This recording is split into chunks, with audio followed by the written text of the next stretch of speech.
Bienvenidos y bienvenidas a un nuevo programa de Anatomía de un Libro.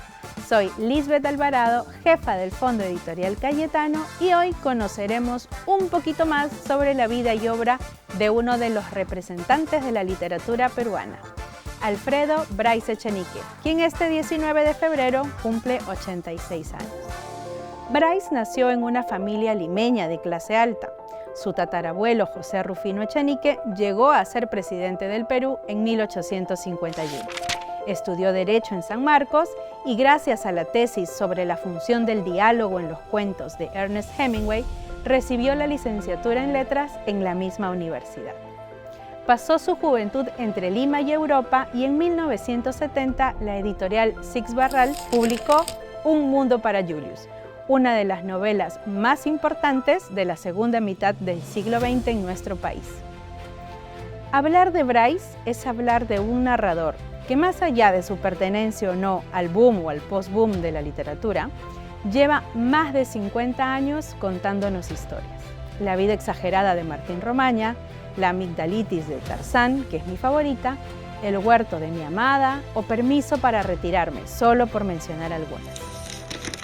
Y como todo en la vida, donde nada es absoluto además, también ha estado en el ojo de la tormenta por una acusación de plagio. Pero para conocer un poco más sobre este escritor, tengo el gusto de recibir el día de hoy a Gianfranco Ereña, docente universitario y creador de contenido cultural, fundador del Buen Librero.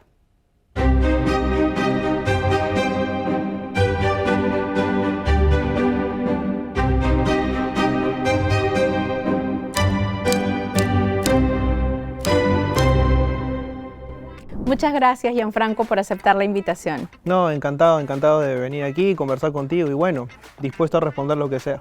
Eso me gusta porque vamos a hablar de todo un poco. A quemarropa. A quemarropa, ya exacto. Además debe ser. estoy muy contenta porque desde hace tiempo quería tener esta conversación. Yo te sigo desde hace unos años con el Buen Librero y creo que ya era el momento apropiado de juntarnos. No, muchas gracias. Justo a propósito de lo que mencionas, ¿no? Hacía el recuento y claro, mañana cumplimos 12 años de haber empezado el proyecto.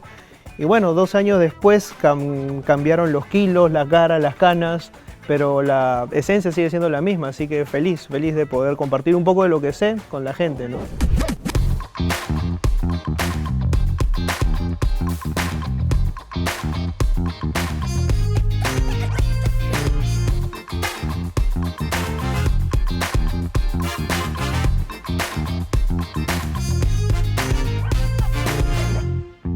Y además es el aprendizaje, ¿no? Porque, digamos, cuando recién te enfrentas hacia la pantalla, van pasando los meses, los programas, y uno va cambiando también un poco la dinámica. Por más que no cambie la esencia, aprende un poco más siempre de cómo es este mundo. Su máquina, sí te digo, yo veo mis primeros videos y me da un poco de cringe, o sea, es como que me dan ganas de salir huyendo, pero nada, es abrazar tus identidades, ¿no? O sea, creo que la identidad es lo menos estable que hay, al menos dentro de un ser humano, ¿no? Tenemos por ahí una columna vertebral, pero a partir de esa columna vertebral pues vamos encontrando ramificaciones y nervios, ¿no? Pero nuevamente me llamaron por teléfono y me dijeron que en realidad la orden era hacerlo ya. Entonces tuve que pedir a un amigo. Hola, ¿qué tal? ¿Cómo están? Bienvenidas y bienvenidos a un nuevo video. Qué genial. Quiero que empecemos a hablar sobre Bryce, porque este es el punto objetivo del programa del día de hoy. ¿Cómo así llegaste a Bryce? Bueno, mi primer acercamiento es a través de los libros de los coleccionables del comercio. Recuerdo que mi abuela era muy afanosa en cuanto a todo lo que concerniese a mi educación. O sea, me acuerdo que en algún momento alguien, como suele ocurrir, le dice: ¿a tu hijo le gusta leer? Entonces hay que comprarle libros coleccionables, atlas, diccionarios y todo lo que fuese necesario, ¿no? Y había unos coleccionables de comercio que son los clásicos que puedes encontrar ahora incluso a remates de 10 soles en ferias de libro y todo eso. Que tienen colorcito en la tapa. Claro, estos que son libros guinda, tapa dura, pero que tienen como que una portada multicolor, ¿no? Y ahí estaba Un mundo para Julius, ¿no? Entonces, evidentemente, me lo regalaron a los 9 años, 10 años, yo ni por acá, o sea que era un buen libro y demás. Además, recuerdo haberlo picoteado, pero nada más allá de eso. Mi acercamiento real con Bryce, o sea, cuando ya empiezo a leerlo, es cuando en el colegio me dan para el plan lector cuentos de amor y humor. Y hay un cuento tremendo, que es un cuento que hasta ahora leo con mis estudiantes, que se llama El descubrimiento de América, que es la historia pues de un chico que se llama Manolo, que Manolo me parece que es un personaje transversal en estos cuentos, y que tiene sus primeros acercamientos, ¿no? Las pulsiones sexuales y todo este asunto. Y bueno, creo que empató bastante bien con lo que yo era en ese momento, ¿no? Entonces dirías que, por ejemplo, si alguien no ha leído a Bryce, ¿este sería un buen punto de partida? Sí, o sea, y como siempre digo, yo puedo recomendar un libro, puedo recomendar un texto, pero lo esencial es de pronto leerlo en compañía. En ese momento, por ejemplo, fue aventurarme yo totalmente solo y a veces en el tello de descubrir qué significan algunas palabras, algunos contextos, porque estamos hablando de la Lima de los años 30, de los años 40, no lo entiendes mucho. A mí me ayudó muchísimo, por ejemplo, para entender el contexto, hablar con mi abuelo. Mi abuelo había vivido esa época, es, digamos, más contemporáneo a Bryce que yo, naturalmente, entonces entendí muchas cosas, ¿no? ¿Y cuál de todos los textos que has leído de Bryce dirías tú que es el que más te llama a él, con el que te identificas o el que más te gusta? Es que en sí, o sea, uno tiene la impresión, no sé si te pasa, de que cuando lees a Bryce, lees exactamente el mismo cuento, solamente que alargado o achicado, o sea, es básicamente y con lo otros mismo. personajes eventuales. Claro, No me esperen en abril, de repente podría ser, o La exagerada vida de Martín Romaña, podrían ser algunos de esos dos libros que son los primeros que se vienen a la cabeza. Yo creo ¿no? que el de Martín Romaña es mi favorito. Sí. Más que el de Un mundo para Julius, te diría. Sí, o sea, creo que son varias personas las que se identifican con La exagerada vida de Martín Romaña, ¿no? Pues sobre todo por esos picos de humor que tiene Bryce, ¿no? Que son geniales. Yo tuve la oportunidad de conocerlo.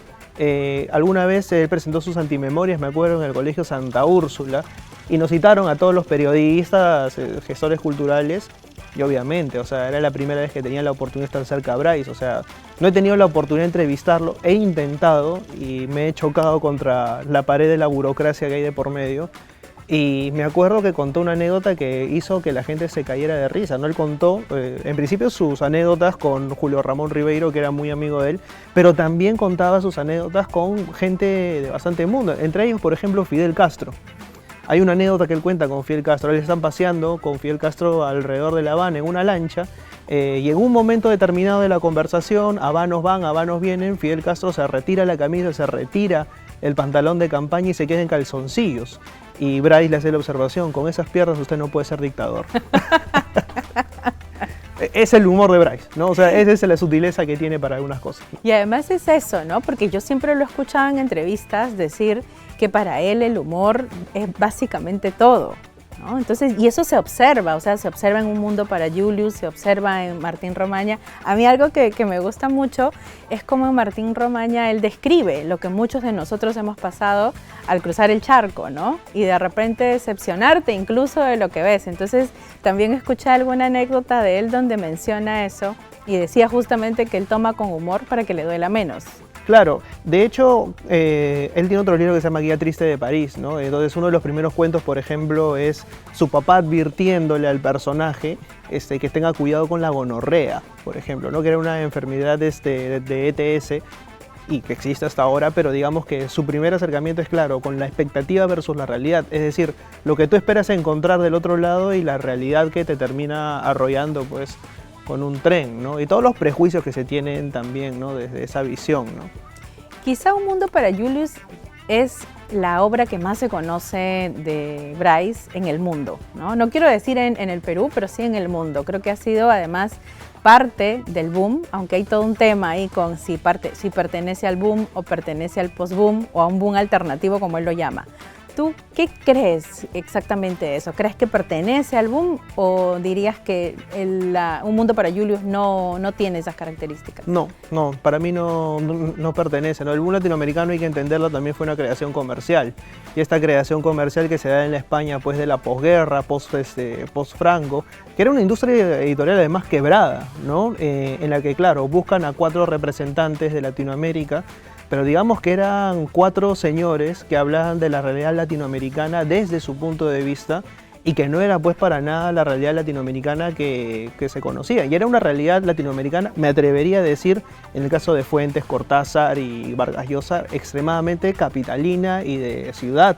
El caso de Bryce Echenique coincide también con el caso de muchos escritores peruanos que tuvieron la desgracia, digo yo, de desarrollarse en los años 50 y post Vargas Llosa, es decir, coincidir con Vargas Llosa en ese tiempo no debe haber sido para nada fácil, porque fue como un sol que eclipsó absolutamente a todo lo que se generó, ¿no?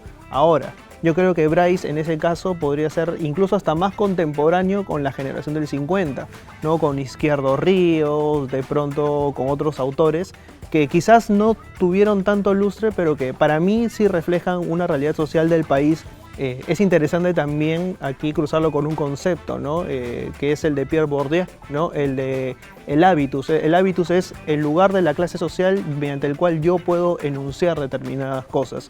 Bryce enuncia desde la aristocracia limeña, una aristocracia limeña que se viene a pedazos. Eso es un mundo para Julius, ¿no? Pero que trata de ver el mundo desde una perspectiva evidentemente privilegiada. No es el caso de Izquierdo Ríos y no es el caso de Congrains Martins, pero digamos cada uno tiene una visión social de lo que es el Perú que no necesariamente se condice con lo que el boom buscaba en ese momento, ¿no? Por ejemplo, hay un documental buenísimo que me parece que hizo la Radio y Televisión Española a propósito del boom que se llamaba Impriman la Leyenda. Claro, te muestran a estos 4 íconos de la cultura latinoamericana, pero detrás de ellos había muchos escritores y escritoras invisibilizadas, ¿no? Por ejemplo, Elena Garro en el caso de México, o la misma Clarice Lispector, ¿no?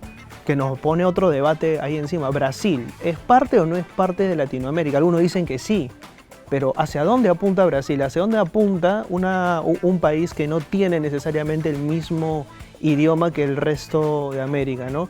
Y claro, teniendo a Brasil cerca, o sea, somos Perú, estamos con frontera con Brasil, estamos ahí nomás. ¿Y cuánto tardaron las traducciones de Clarice Lispector a llegar al público, no necesariamente académico? Para mí es una autoraza, enteramente subvalorada, pero creo que merecería más atención, ¿no? Y es contemporánea al boom, ¿no? Lo mismo con Elena Garro. Sin duda, sin duda. ¿Podemos entender a la literatura peruana sin Bryce? Yo creo que es una de las tantas miradas que se tienen a propósito de esto que llamamos Perú. Bueno, Luis Alberto Sánchez en algún momento hablaba de qué hablamos cuando hablamos de literatura peruana. Estamos hablando básicamente de literatura hecha en la capital. O sea, y por ahí con honrosas excepciones, ¿no? Por ahí a veces y digo convenientemente, se excluye a Arguedas, por ejemplo, y a Vallejo mismo, ¿no? Que lo acabas de mencionar. Pero si uno mira la lista, son todos limeños, de determinada clase social, salvando pues, como te digo, a Arguedas, a Vallejo, no hay mujeres. Ahora, el por qué Bryce es importante dentro del panorama de la literatura peruana, porque necesitamos también una visión desde la aristocracia, desde el hábitus que te mencionaba anteriormente. Cómo es que la aristocracia representa las dinámicas sociales dentro de sus obras literarias, ¿no? Y además creo yo también ahí es importante reflexionar. Él habla desde su yo, ¿no? Desde su propia experiencia. ¿Cuánto ha cambiado eso en 50 años? Bueno, yo creo que muy poco. O sea, si es que hablamos del microcosmos que viene a significar un mundo para Julius, claro, evidentemente hoy en día nadie llamaría a su chofer Sambo o llamaría esto porque automáticamente se comería una funada. Pero técnicamente y de fondo, el trasfondo sigue siendo lo mismo, ¿no? Un país enteramente desigual donde las clases conviven pero no se mezclan. Y eso es peligrosísimo. El tema de la muerte y de lo prohibido. La novela empieza pues con la muerte del padre de Julius y luego vemos que hay otros sucesos trágicos, pero en el caso de la muerte del padre de Julius, por ejemplo, es algo que el niño no se tiene que enterar porque no hay que exponerlo al dolor. Y cuando ocurre del otro lado, es más bien el tema de no te enfrentes a lo desagradable. Y ahora, o sea, no solamente yéndome a Un mundo para Julius, en No me esperen en abril, por ejemplo, estas tensiones se ven reflejadas concretamente en una escena, ¿no? Hay una escena en la que un empleado público va a la fiesta de la empresa que estaban manejando. Evidentemente la empresa está liderada pues, por uno de estos señores con apellido de Avenida, que se pone a tomar con los obreros y con los empleados, y él cree que ya son amigos. Al día siguiente este tipo va y le solicita un aumento y se da cuenta de que esa barrera social está ahí. O sea, hemos podido tomar, podemos estar en la misma empresa, pero no somos lo mismo. Y esas diferencias sociales se siguen manteniendo, solamente que han quedado asolapadas mediante eventos canónicos. Bueno, somos todos peruanos el 28 de julio, somos todos peruanos... Cuando juega la selección. Cuando juega la selección, gritamos todos los goles de Chorri y Perú, la mejor hinchada del mundo. Pero más allá de eso, somos lo mismo. Somos exactamente lo mismo. Entonces, yo creo que la obra de Bryce puede enmarcarse dentro de eso, ¿no? Claro, es una crítica social a la clase que le tocó, pero es porque la hace Bryce. Es porque él está inmiscuido dentro de ese mismo círculo social. Vamos a ver si otro que les dice exactamente lo mismo y no pertenece a ese círculo es aceptado también con tanta gracia. Cuéntanos, Gianfranco, ¿cómo así llegaste al Buen Librero y qué es lo que ahora ofrece? Bueno, en realidad, como te decía al inicio, son 12 años y el proyecto ha variado muchísimo. Pero la esencia ha sido básicamente, ¿no?, compartir cultura, compartir conocimiento a propósito de determinado tipo de textos que son los que consumo. Yo básicamente hablo a propósito de los libros que leo y que consumo.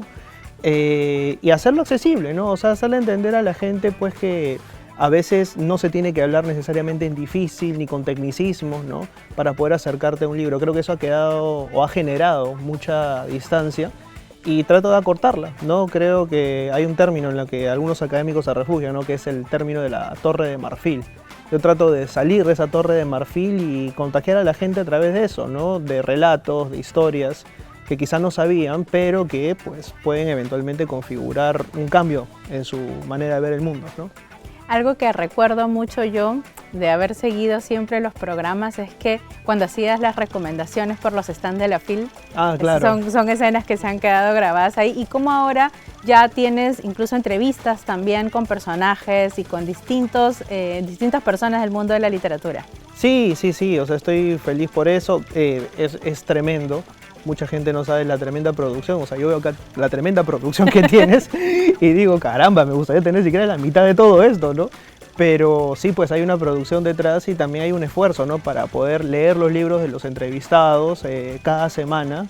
Es un libro por semana prácticamente, aparte de todos los que tengo pendientes, ya te imaginarás, tengo la cabeza el tamaño de un mapamundi, ¿no? Pero se hace camino al andar, estoy feliz con eso. Y nada, vamos a ver qué cosas surgen en ese tiempo que vamos a seguir adelante, ¿no? Y con esta pregunta termino, ¿cómo Gianfranco, reseñista, digámoslo por así decirlo, se convierte en autor, en escritor? Bueno, como gran parte de las cosas por casualidad, si no, pregúntale a mis papás. No, mentira. La cuestión es que el año pasado me hablaron de Academia Antártica y me dijeron, Gianfranco, tenemos un libro sobre la Alianza, sobre la U. Tú muchas veces has manifestado que eres hincha de Cristal y has escrito cosas interesantes. ¿Por qué no te animas a escribir sobre Cristal? Yo le dije, ya, pues chévere, quedó ahí. Llegó enero, febrero, marzo, abril. Y me escribe Álvaro y me dice, Gianfranco, ¿y cómo va el libro? Yo le digo, ¿pero qué es libro? O sea, el que hablamos el año pasado. Le dije, no, pero mira, a ver, pues, o sea, no hay un contrato, no hay nada. Ya, pero se hace camino al andar, hacemos ir. A la semana estaba firmando el contrato y estaba entregando el libro 2 meses después. O sea, ha sido como que lidiar en medio con las clases y todo. Pero felizmente yo ya tenía una columna vertebral de texto que era lo que yo más o menos quería escribir, ¿no? En la primera parte, hablar sobre cómo me hice hincha de Cristal. En la segunda parte, contar experiencias de hinchas o de jugadores. Y en la última parte, básicamente, hablar de los jugadores que me tocó ver y el por qué son importantes, ¿no? Jugadores y técnicos, ¿no? Está desde Sergio Marcarián, Oblitas, hasta Roberto Mosquera. He hablado con los tres, con Marcarián no me contestó el teléfono, está enojadísimo con el Perú, ¿por qué será? Pero con los demás sí pude conversar, ¿no? Y ha sido pues una experiencia tremenda, ¿no? De pronto le decía a mi esposa, ¿no? Oye, mira, me ha mandado un audio de Yuliño, o sea, es como que qué random, pues, ¿no? Estás almorzando, estás destapando tu cuchareable y aparece Yuliño, o sea, no tiene nada que ver, ¿no? Pero sí, estoy feliz, el libro es se llama Soy del Cristal. Ha sido lindo porque ya se está agotando la primera edición. No sé si saquemos una reedición para este año, que son 69, el próximo son 70 años de Sporting Cristal. Y sobre todo lo que me ha parecido chévere es que el hincha me lo ha reconocido. O sea, el hincha de a pie me dice, oye, no teníamos un libro sobre Cristal escrito. Es decir, había un libro de Joel Peralta que se llama Estuvimos tan cerca, que habla a propósito de la final de la Libertadores del 97, que perdimos con Cruzeiro, pero nada más, ¿no? O sea, escrito sobre Cristal, no.